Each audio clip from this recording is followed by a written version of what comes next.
मित्रों, मैंने सवाल उठाया था कि हम सुखी कैसे रहें।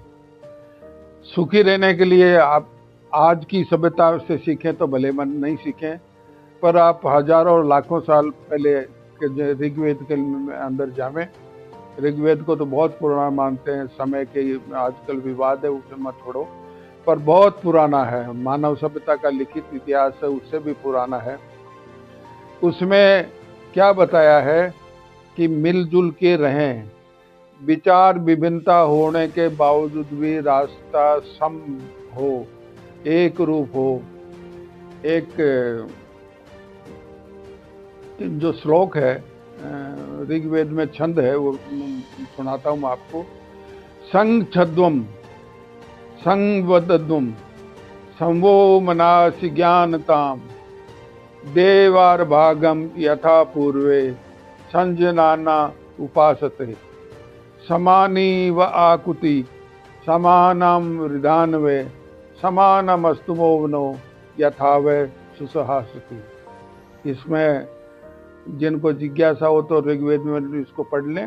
संक्षेप में बताता हूँ कि हम साथ रहें तो कोशिश करें कि साथ चलें, एक जैसी भाषा बोलें, विरोधी भाषा नहीं बोलें, क्योंकि थीसिस हर एक के पास दिमाग में एक थीसिस होती है और हर थीसिस का दूसरे के दिमाग में एंटीथीसिस होता है, और समझदार वो है कि उसका सिंथेसिस बना के चले। अब आपको मैं एक बहुत मज़ेदार प्रसंग सुनाता हूँ। एक रविंद्र कृष्ण मजबूर अजमेर के निवासी थे, कवि हुए। मेरी उनसे बहुत मित्रता थी। 5-7 साल पहले उनकी डेथ हुई है।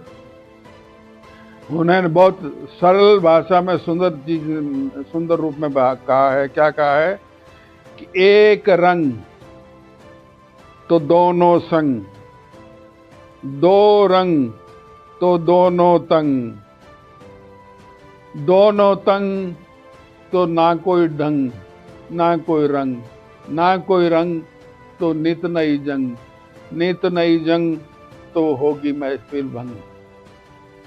अब ये सब चीजें कब बनती हैं? विचार भले अलग हों, पर उसमें प्रेम होना चाहिए आपस में। कबीरदास जी बहुत महान संत हुए हैं। उन्होंने क्या कहा है? ये तो है घर प्रेम का, खाला का घर नाही, शीश काट भुई पर धरे तब बैठे घर माई। घर में साथ रहते हैं तो उस घर को प्रेम का घर बनाओ। ये तो है घर प्रेम का, खाला का घर नहीं। खाला मानी माता ही बुजुर्ग होती है, लेकिन उनका घर समझ के मत रहो, प्रेम का घर समझ के रहो। और प्रेम का घर कब? तुम जब अहंकार नष्ट हो। आपने जैसलमेर की एक रूठी रानी की कथा सुनी होगी कि वो रानी शादी के बाद अपने पति के साथ रह नहीं पाई, उसी घर में महल में रही, लेकिन मियाँ बीबी की कभी बनी नहीं। क्यों नहीं बनी? अपने अपने अहंकार से। राजा अपनी मस्ती में थे, रानी को पहले दिन पूरा जो करना चाहिए राजा का ध्यान पूरा गया नहीं रानी की तरफ, रानी रूठ गई। तो समझदार कविराज थे, उन्होंने उसको बुलाया।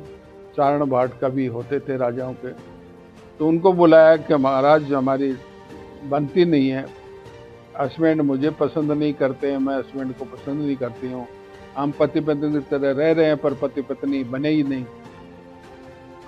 तब उन्होंने, चूंकि रूबरू बात नहीं होती थी, किसी के माध्यम से समाचार पहुंचाया, तब माध्यम से फिर एक दोहा लिख के दिया कविराज ने। क्या दिया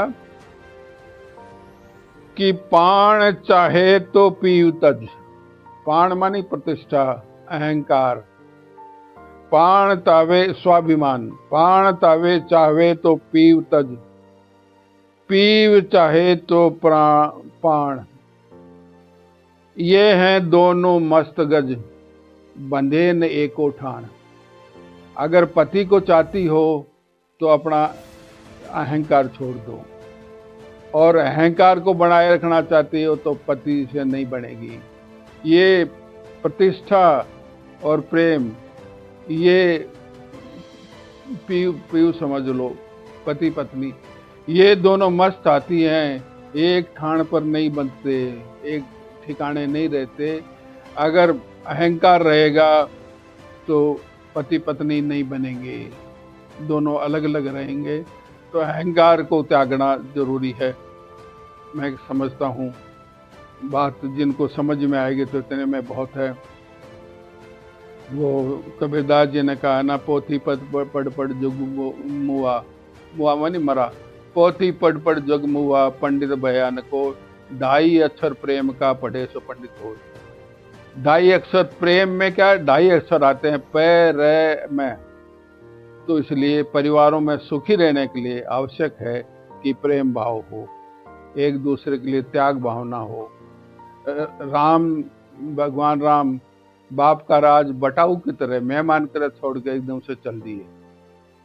तो फिर भरत जी के लगे रहे, मेरे भाई को वनवास दे दिया, तो उन्होंने त्याग दिया सब कुछ, नहीं भाई ही राज करेंगे, मैं नहीं करूंगा। 14 वर्ष राम वनवास में रहे, तो अयोध्या में रहते हुए भी भरत जी वनवासी की तरह से रहे, शहर के बाहर एक झोपड़ी बनाकर रहे।